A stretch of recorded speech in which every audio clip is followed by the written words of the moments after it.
നമസ്കാരം. എല്ലാ പുതിയ സുഹൃത്തുക്കൾക്കും ട്രൂത്ത് ഓൺലി ബ്ലോഗിന്റെ പുതിയൊരു എപ്പിസോഡിലേക്ക് സ്വാഗതം. ഇന്ന് നമ്മൾ പറയാൻ പോകുന്നത് നമ്മുടെ സമൂഹത്തിൽ ജീവിക്കുന്ന പഠിക്കുന്ന 15, 12, 16 വയസ്സുള്ള കുട്ടികളെ കാര്യമാണ്. ഈ കഴിഞ്ഞ ദിവസം താമരശ്ശേരിയിൽ സംഭവിച്ച ഒരു ദുരനുഭവം നമുക്കെല്ലാവർക്കും അറിയാം. നമുക്കെല്ലാവർക്കും അനിയന്മാരുള്ളതാണ്, നമുക്കെല്ലാവർക്കും ജ്യേഷ്ഠന്മാരുള്ളതാണ്, പല പാർട്ടികളിൽ വർക്ക് ചെയ്യുന്ന ആളുകളുണ്ട്, സുഹൃത്തുക്കളുണ്ട്. നമ്മളൊക്കെ അതുപോലുള്ള മേഖലകളിലൊക്കെ വർക്ക് ചെയ്യുന്ന ആളുകളാണ്. പക്ഷെ ഈ കഴിഞ്ഞ ദിവസം നമ്മൾ ഈ ഒരു കേരളത്തിൽ സംഭവിച്ച കുറച്ച് കാര്യങ്ങൾ എടുത്തു നോക്കിയാൽ തന്നെ നമുക്ക് മനസ്സിലാവും നമ്മുടെ സമൂഹം വളരെ മോശമായ ഒരു സിറ്റുവേഷനിലൂടെയാണ് കടന്നു പോകുന്നത്. ഈ കഴിഞ്ഞ ദിവസം ഈ കൊലപ്പെടുത്തിയ കുട്ടി, ആ കുട്ടി കൊലപ്പെടുത്തി കഴിഞ്ഞ് ഇപ്പൊ 3-ാം ദിവസമാണ് ഇന്ന് ആ കൊലയാളികൾ 5 പേരും എക്സാം എഴുതാൻ വേണ്ടി ജൂനിയർ ഹോമിലേക്ക് പോകുന്ന ദിവസം. കുറ്റസമ്മതം നടത്തിക്കൊണ്ട് അവർ സംസാരിക്കുന്ന വോയിസ് റെക്കോർഡുകളും കാര്യങ്ങളും എല്ലാം നമ്മുടെ സമൂഹത്തിൽ പരക്കെ നടന്നുകൊണ്ടിരിക്കുകയാണ്. എല്ലാവരും കണ്ടുകൊണ്ടിരിക്കുകയാണ് ഈ കാര്യങ്ങളൊക്കെ. പിന്നെയും എന്തുകൊണ്ടാണ് നമ്മുടെ സർക്കാർ ഇങ്ങനെ കൈകെട്ടി നോക്കി നിൽക്കുന്നതെന്ന് എനിക്ക് ഇപ്പോഴും മനസ്സിലാവുന്നില്ല. കൊലയാളികൾക്ക് ഇത്രയും സപ്പോർട്ട് ചെയ്യുന്ന ഒരു രാജ്യം, ഒരു സംസ്ഥാനം നമ്മുടെ കേരളം മാത്രമായിരിക്കും.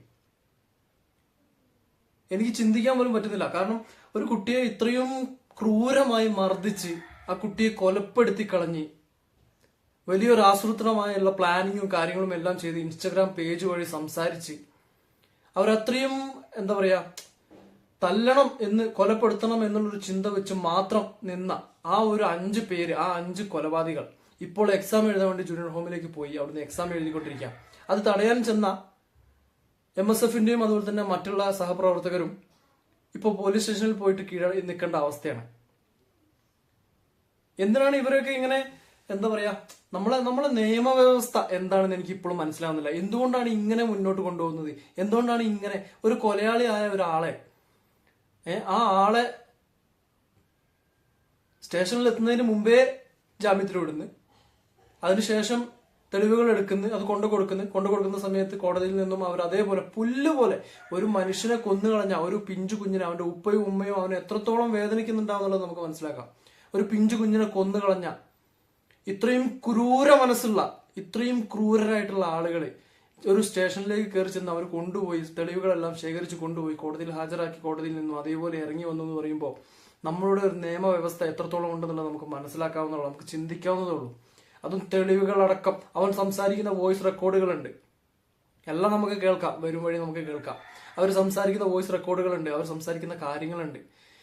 എന്താണ് ഇങ്ങനെ സംഭവിക്കുന്നത് എന്തുകൊണ്ടാണെന്നുള്ളത് ഒരു പിടുത്തവും കിട്ടുന്നില്ല, ഒന്നും മനസ്സിലാവുന്നില്ല. നമ്മൾ ചിന്തിക്കണം, തെറ്റുകൾ ചെയ്യാത്തവരായിട്ട് ആരുമില്ല, എല്ലാവരും തെറ്റുകൾ ചെയ്യുന്നുണ്ട്. പക്ഷെ ഇതൊന്നും ശരിക്കും ഒരു തെറ്റായിട്ടല്ല കണക്കാക്കേണ്ടത്. ഇതൊക്കെ ശരിക്കും ക്രൂരതയാണ്. ഒരു മനുഷ്യനോട് ചെയ്യാവുന്നതിൽ വെച്ച് ഏറ്റവും വലിയ ക്രൂരത. ഒരു പാവം ഒരു കൊച്ചിനെ, 15 വയസ്സുള്ള ഒരു കുട്ടിയെ, 14 വയസ്സുള്ള ഒരു കുട്ടിയെ അടിച്ചു കൊന്നതിന് ശേഷം ട്രീറ്റ്മെന്റ് ഇരിക്കുക മരണപ്പെട്ടതിന് ശേഷവും തെളിവുകളും കാര്യങ്ങളും എല്ലാം കിട്ടിയിട്ടും അവർ അറസ്റ്റ് ചെയ്യാതെ ഇപ്പോഴും അവരെ എക്സാം എഴുതാൻ വിട്ടിട്ടുണ്ടെങ്കിൽ നമ്മളെ നിയമവ്യവസ്ഥ അത്രയും മോശമാണെന്ന് തന്നെ പറയേണ്ടി വരും.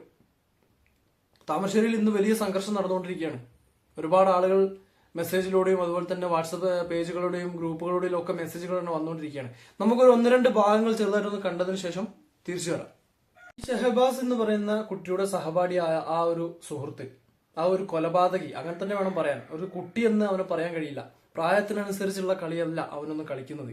അവർ പറയുന്ന ഒരു വാട്സപ്പ്, ഒരു ഇൻസ്റ്റഗ്രാം മെസ്സേജ് സന്ദേശമാണ് ഞാനിപ്പോൾ ഇവിടെ കേൾപ്പിക്കാൻ പോകുന്നത്. നിങ്ങൾ എല്ലാവരും ഇത് ശ്രദ്ധിച്ച് കേൾക്കണം. ഇത് കേൾക്കുന്നത് എന്തിനാന്ന് വെച്ചിട്ടുണ്ടെങ്കിൽ നമ്മളെ വീട്ടിലും കുട്ടികളുണ്ട്, ഇവരും ഇതുപോലെ പുറത്തിറങ്ങി എന്തൊക്കെ കാര്യങ്ങൾ ചെയ്യുന്നുണ്ടെന്ന് നമ്മൾ മനസ്സിലാക്കാൻ വേണ്ടിയിട്ടാണ്. നമുക്ക് ആ വോയിസ് റെക്കോർഡ് ഒന്ന് കേട്ടതിന് ശേഷം തിരിച്ചു വരാം. എല്ലാം കഴിഞ്ഞില്ലേ? പിന്നെ ഷഹബാസിനെ പറഞ്ഞില്ലേ, ഷഹബാസ് എനിക്ക് താങ്ങുന്നല്ല നീ പറയണ്ടി, എനക്കൊന്നും ഇല്ലാന്ന് പറയണ്ടി. ഇവൻ എന്തേ തടപ്പിന് തല്ലൊന്നും അറിയൂലേ.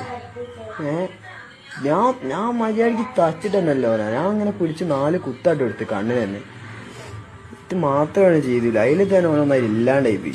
ഫസ്റ്റത്തെ 2 കുത്തലിൽ തന്നെ ഓനൊന്നായിട്ട് അരിഞ്ഞു വയ്ക്കില്ലാണ്ട് വാണെന്ന് വെച്ചൊക്കെ തല്ലിനെ ചത്തുപോയത്. എന്തേ തടവാൻ ഒന്നുമില്ല. ഞങ്ങളൊരു 5 ആള്, ഓല് പരുന്നറമ്പ് സ്കൂള്, മറ്റേ MJ എല്ലാരും ഒരു 50 ആൾക്കാർ. ഇത് നമുക്കിപ്പോ ഇത് കേൾക്കുന്ന സമയത്ത്, ഈ വോയിസ് റെക്കോർഡൊക്കെ കേൾക്കുന്ന സമയത്ത് നമുക്ക് എന്താ തോന്നുക അറിയോ? ഇവര് വ്യക്തമായി പ്ലാൻ ചെയ്തുകൊണ്ട് ചെയ്തൊരു ക്രൂരമർദ്ദനായിട്ടാണ് എനിക്ക് തോന്നി. എന്റെ മനസ്സിൽ എനിക്ക് തോന്നിയിട്ടുള്ളത് അങ്ങനെയാണ്. ഇനിയിപ്പം മറ്റുള്ളവർക്ക് എങ്ങനെ തോന്നുന്നുണ്ട് എന്നുള്ളത് എനിക്കറിയില്ല. ഇത് ഈ സംഭവം കഴിഞ്ഞതിന് ശേഷം, ഈ ഫൈറ്റും കാര്യങ്ങളെല്ലാം കഴിഞ്ഞതിന് ശേഷം ഇവരെ സുഹൃത്തുക്കൾക്ക് പരസ്പരം അങ്ങോട്ടും ഇങ്ങോട്ടും മെസ്സേജ് അയച്ച് സംസാരിക്കുന്ന ഒരു വോയിസ് റെക്കോർഡാണ് നമ്മളിപ്പോൾ കേട്ടത്. നിങ്ങൾ മനസ്സിലാക്കണം, ഒരു പ്രായപൂർത്തിയാവാത്ത 15 വയസ്സുള്ള 14 വയസ്സ് 15-14 വയസ്സേ ഉണ്ടാവുള്ളൂ. SLC സമയത്ത് അത്രയൊക്കെ വയസ്സേ ഉണ്ടാവുള്ളൂ എന്നാണ് എൻ്റെ ഒരു വിശ്വാസം. ആ സമയത്ത് ഇതുപോലെ ചെയ്യുന്നുണ്ടെങ്കിൽ, ഇങ്ങനെ ചെയ്യുന്നുണ്ടെങ്കിൽ, കുറച്ചുകൂടി പ്രായമായി കഴിഞ്ഞാൽ ഈ കുട്ടിയൊക്കെ കുറച്ചുകൂടി പ്രായമായി കഴിഞ്ഞാൽ ഇവനൊക്കെ എന്തൊക്കെ ചെയ്യും? ഒരാളെ കൊന്നു കഴിഞ്ഞിട്ട് അതിന് കേസില്ല എന്ന് പറയുന്ന സമയത്ത് ഇനി ഈ ഒരു ധൈര്യം വെച്ചിട്ടല്ലേ ഇനി അവരൊക്കെ ചെയ്യാം. ഈ ഒരു ധൈര്യം ഇനി അവർക്ക് എപ്പോഴും മുന്നോട്ടുണ്ടാവില്ല. ഇത് നമ്മൾ പ്രചോദനം ചെയ്ത് കൊടുക്കുകയാണ് ചെയ്യുന്നത്. ഇപ്പോൾ നമ്മളെ കേരള സർക്കാർ ഇപ്പോൾ ഇത് പ്രചോദനം ചെയ്ത് കൊടുക്കുകയാണ് ചെയ്യുന്നത്. അവർ ഇനിയും കൊന്നോട്ടെ, അവർ കുട്ടികളല്ല, അവർ പേരിൽ കേസ് എടുക്കില്ല. അല്ലെങ്കിൽ ആൾക്കൂട്ട കൊലപാതകം കേസില്ല. ഇതൊക്കെ ശരിക്കും ഒരു ന്യായമായിട്ടുള്ള കാര്യമാണെന്ന് എനിക്ക് തോന്നുന്നില്ല. ശരിക്കും പറഞ്ഞാൽ ആ നിമിഷം തന്നെ, ആ കുട്ടി മരിച്ച നിമിഷം തന്നെ അവരുടെ പേരിൽ കേസെടുത്ത് അവരെ ജയിലിൽ അടക്കുകയാണ് ചെയ്യേണ്ടത്. അതിന് പകരം അവരിപ്പോ എക്സാം എഴുതാൻ വിട്ടേക്കുക. ഇതിപ്പോ നാളെ നിങ്ങൾ ചിന്തിക്കണം, നാളെ ഇതുപോലെ മറ്റൊരു കുട്ടി, ഇപ്പൊ നമ്മളിവിടെ കോളേജുകളുണ്ട്, സ്കൂളുകളുണ്ട്, അവിടെ ഇതുപോലെ സംഘർഷങ്ങൾ ഉണ്ടാവാറുണ്ട്. നാളെ ഇതുപോലൊരു കുട്ടി, വേറൊരു കുട്ടി മരിച്ചു പോയാൽ എന്തായിരിക്കും സ്ഥിതി? ഇതിനു മുമ്പ് കഴിഞ്ഞ ദിവസം നമ്മൾ മറ്റൊരു വാർത്ത കേട്ടിരുന്നു. ഹോസ്റ്റൽ മുറിയിൽ വെച്ചിട്ട് ഒരു കുട്ടിയെ മാനസികമായിട്ട് പീഡിപ്പിച്ചു, ശാരീരികമായി പീഡിപ്പിച്ചു, മുറിവേൽപ്പിച്ചു, പേന കൊണ്ട് കുത്തി, പെൻസിൽ കൊണ്ട് കുത്തി, കോമ്പസ് കൊണ്ട് കുത്തി. ഇതൊക്കെ നമ്മുടെ നാട്ടിലാണ് സംഭവിക്കുന്നത്. ഇത് ഗുജറാത്തിലോ അല്ലെങ്കിൽ മഹാരാഷ്ട്രയിലോ എവിടെയൊന്നും അല്ല സംഭവിച്ചിട്ടുള്ളത്. നമ്മളെ ഈ കേരളത്തിലാണ് സംഭവിച്ചിട്ടുള്ളത്. എങ്ങോട്ടാണ് നമ്മുടെ സമൂഹം മുന്നോട്ട് പോകുന്നത് എനിക്ക് മനസ്സിലാവുന്നില്ല. സ്വാഭാവികമായിട്ടും ഏതൊരു മനുഷ്യനും ചിന്തിക്കുന്ന സമയത്ത് ഇപ്പൊ ഒരു പ്രവർത്തകർ അവിടെ നിന്ന് ഇത്രയും പ്രശ്നങ്ങൾ ഉണ്ടാക്കുന്നുണ്ടെങ്കിൽ അവർക്കത് ചിന്തിക്കാനുള്ള ബോധമുള്ളതുകൊണ്ടാണ്. എന്തുകൊണ്ടാണ് ഈ പോലീസുകാർ ഇത്രയും സപ്പോർട്ട് അവർക്ക് ചെയ്തു കൊടുക്കുന്നത്? പച്ചയ്ക്ക് പറയാം, ക്രിമിനലുകളായ ഇവർക്കൊക്കെ എന്തിനു നമ്മൾ താങ്ങി നിന്ന് കൊടുക്കണം? ഇവരൊക്കെ ആ ഒരു സെക്കൻഡിൽ തന്നെ കോടതിയിൽ കൊണ്ടുപോയി സാക്ഷി നിർത്തി, എത്രയോ ആളുകൾ സാക്ഷി ഉണ്ടാവുമല്ലോ, ഇത് കണ്ട ആളുകൾ ഉണ്ടാവില്ലേ? എത്ര ആളുകൾ ഉണ്ടാവും? ആ കുട്ടിയെ തല്ലുന്ന വീഡിയോ ഞാൻ കണ്ടിരുന്നു. ആ കുട്ടിയെ തല്ലുന്ന വീഡിയോ ഇൻസ്റ്റാഗ്രാമിലും ഫേസ്ബുക്കിലും എല്ലാം ഇപ്പൊ പബ്ലിഷ് ആയിക്കൊണ്ടിരിക്കുകയാണ്. അവൻ ആ ഡ്രസ്സൊക്കെ അഴിച്ചിട്ട് അവൻ ആ തല്ലലുണ്ടല്ലോ, അവന്റെ കൈ കൊണ്ടുള്ള ആ ഇടിയുണ്ടല്ലോ, അത് ശരിക്കും എന്താ പറയാ, ഒരു സിനിമയെ വെല്ലുന്നതിനേക്കാളും ഭീകരമായിട്ടാണ് അവൻ ഇടിക്കുന്നത്, അവനത് ഉപദ്രവിക്കുന്നത്. നിങ്ങൾ കാണണം. നിങ്ങൾ ആ വീഡിയോ കാണാത്തവരുണ്ടെങ്കിൽ, ഞാൻ എന്തായാലും ഇതിൽ കാണിക്കുന്നില്ല, കാണാത്തവരുണ്ടെങ്കിൽ നിങ്ങളൊന്ന് കയറി കാണണം. ഒരു കുട്ടിയെ, ഒരു സഹപാഠിയെ തല്ലുന്ന ആ ഒരു അക്രമം ഉണ്ടല്ലോ, അത് നിങ്ങൾ ശരിക്കും ഒന്ന് കാണണം. ആ അവസ്ഥ നിങ്ങളൊന്ന് മനസ്സിലാക്കണം. ഈ വീഡിയോ മാക്സിമം എല്ലാവർക്കും ഷെയർ ചെയ്ത് എത്തിച്ചു കൊടുക്കുക. നമ്മളെ സമൂഹം മനസ്സിലാക്കണം. കാരണം നമ്മളെ കുട്ടികൾ രാവിലെ എണീച്ച് വീട്ടിൽ നിന്ന് പുറത്തിറങ്ങി പോയിട്ട് അവരെന്തൊക്കെ കാര്യങ്ങളാണ് ചെയ്യുന്നത് എന്നുള്ളത് അറിയില്ല. ആ ഉപ്പ പറയുന്ന ഒരു സന്ദേശമുണ്ട്, ഉപ്പ പറയുന്ന ഒരു സംസാരമുണ്ട്. നമുക്ക് ആ സംസാരം കൂടെ കേട്ടതിന് ശേഷം തിരിച്ചു വരാം. കേൾക്കണം. ആ പാവം ഉപ്പയുടെ നെഞ്ഞു നീറിപ്പൊളിഞ്ഞ് ആ ഉപ്പ സംസാരിക്കുന്ന സംസാരം ഉണ്ടല്ലോ, നമ്മൾ കേൾക്കണം. അവരുടെ മകൻ എക്സാം എഴുതാൻ വേണ്ടി പോകാൻ വേണ്ടി ഇരിക്കുന്ന സമയത്ത് ആ എക്സാം ചെയ്യാൻ കഴിയാതെ മണ്ണിന്റെ അടിയിൽ കിടക്കുന്ന ആ ഷഹബാസിന്റെ ഉപ്പ പറയുന്ന സംസാരമാണ് നമ്മൾ ഈ കേൾക്കുന്നത്. കണ്ണ് നിറഞ്ഞുകൊണ്ടല്ലാണ്ട് ഒരു വ്യക്തിക്കും ഈ ഒരു വോയിസ് കേൾക്കാൻ കഴിയില്ല. അതാണ് എൻ്റെ ഒരു വിശ്വാസം. എൻ്റെ മനസ്സും വേദനിക്കുന്നുണ്ട്. എനിക്കും പ്രായം കഴിഞ്ഞു പോയതാണ്. ഞാനും ഇതേപോലുള്ള പ്രായങ്ങളൊക്കെ കഴിഞ്ഞു വന്നവരാണ്. നമ്മുടെ കോളേജിലും നമ്മുടെ സ്കൂളിലൊക്കെ ഇതുപോലുള്ള ഇഷ്യൂസ് ഒക്കെ ഉണ്ടായിട്ടുണ്ട്. പക്ഷെ എന്നാലും ഒരാളെ കൊല്ലാൻ മാത്രം അത്രയും മനസ്സൊരിക്കലും നമുക്ക് വരില്ല. അത് എത്ര ക്രൂരനായുള്ള ഒരാൾക്ക് മാത്രമേ അത് കഴിയുള്ളൂ. അത്രയും ക്രൂരന്മാരായിട്ടുള്ള ആളുകൾക്ക്, ഗുണ്ടകളായിട്ടുള്ള ആളുകൾക്ക്, സമൂഹത്തിൽ ഒരിക്കലും നമ്മൾ അംഗീകരിച്ചു കൊടുക്കാൻ കഴിയാത്ത വിധത്തിലുള്ള ആളുകൾക്ക് മാത്രമേ അങ്ങനെ ചെയ്യാൻ കഴിയുള്ളൂ. എന്താണ്, നമുക്ക് ആ വോയിസ് ഒന്ന് കേൾക്കാം. വളരെയേറെ വിഷമം ഒന്നും കൂടി നമ്മളെ മനസ്സിൻ്റെ ഉള്ളിൽ വന്നിരിക്കുകയാണ്. എൻ്റെ മകന് പരീക്ഷയ്ക്ക് തയ്യാറെടുത്ത് ഇന്നിപ്പം അവന് കഴിയാത്ത ഒരവസ്ഥയിൽ ആറടി മണ്ണിൻ്റെ അടിയിൽ കിടക്കുന്നു. അപ്പോൾ ചെയ്ത കുട്ടികൾ ഓല് സന്തോഷത്തോടു കൂടി എക്സാം എഴുതുക എന്ന് പറഞ്ഞാൽ രക്ഷിതാവിനും ഭാര്യ അതീവ തളർന്ന് അവശ നിലയിൽ ഇന്നലെ കിടക്കുക, ഈ ന്യൂസ് കേട്ടതുകൂടി. അതുകൊണ്ട് നമുക്ക് ഒട്ടും തൃപ്തികരമല്ല, നമുക്ക് ഒരിക്കലും സഹിക്കാൻ പറ്റാത്തൊരു അവസ്ഥയാണ് ഇപ്പോൾ കണ്ടുകൊണ്ടിരിക്കുന്നത്. ഈ വർഷം സാധാരണഗതിയിൽ SLC പരീക്ഷയെ കോപ്പി അടിച്ചാൽ വരെ ഒരു വർഷം മാറ്റി നിർത്താറാണ്. ഇതൊരു കൊലപാതകം നടത്തിയ ആളുകൾ എക്സാം നടത്തുക എന്ന് പറഞ്ഞാൽ ഈ രാജ്യത്ത് നമ്മളെ എന്തും ചെയ്യാമെന്നുള്ളൊരു ഇതാണെന്നോ ഞാൻ നോക്കി കാണുന്നത്.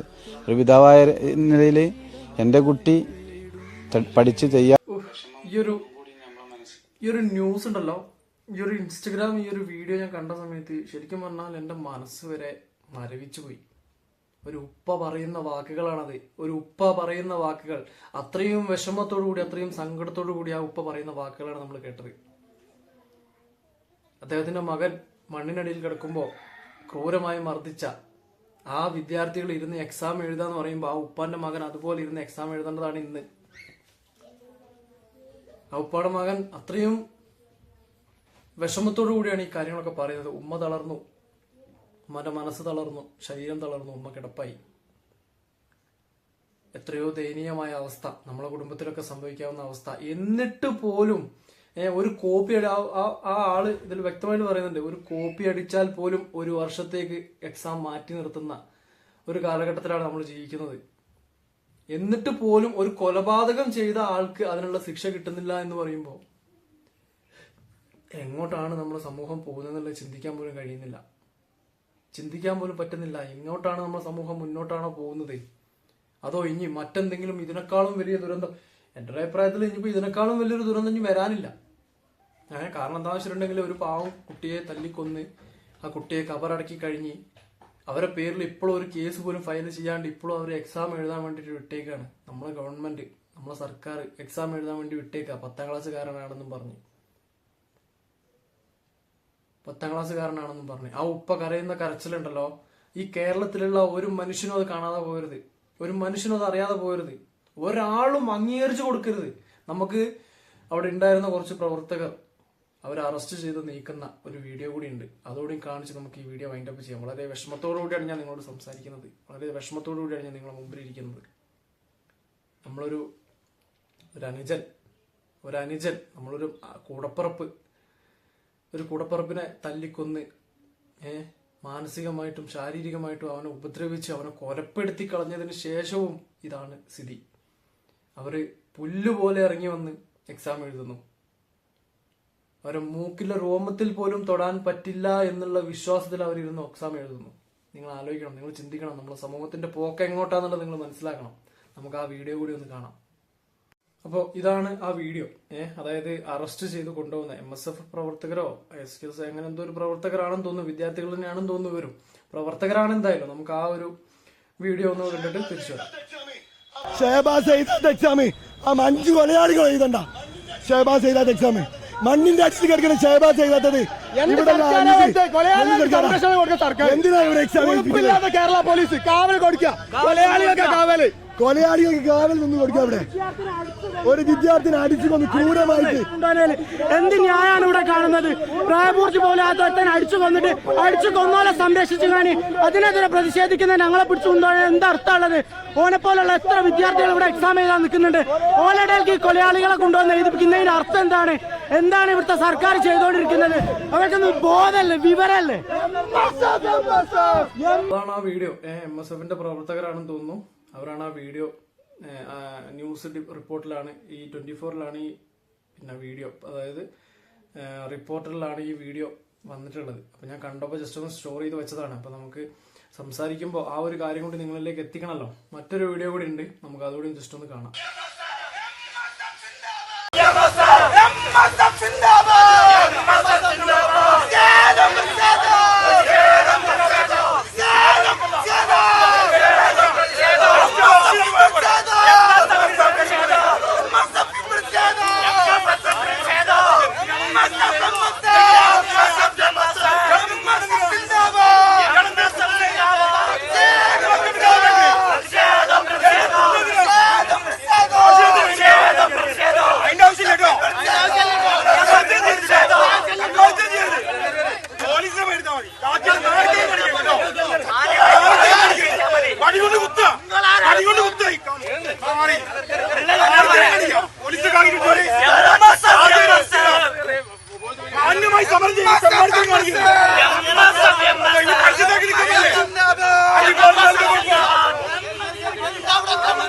അത് ഈ പരിസ്ഥിതി അതിനകത്ത് പരിശീലനം പുറത്തു കൊടുത്തു കൊടുക്കണമെങ്കിൽ റോഡിലെടുക്ക ആരും നിർത്തൂലെന്നാണ് പറയുന്നത്.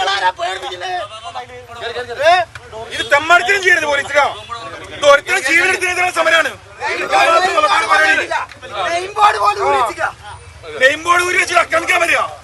ഈ റോഡ് മേൽ ആർക്കും നിൽക്കാൻ പറ്റില്ല എന്നാണോ? ഞങ്ങൾ പ്രതിഷേധിക്കാൻ വന്നതാ. ഒരുത്തരം ജീവനെടുത്തേതിലെ പ്രതിഷേധം. നിങ്ങൾ കുറച്ച് ആൾക്കാർ കൊണ്ടേ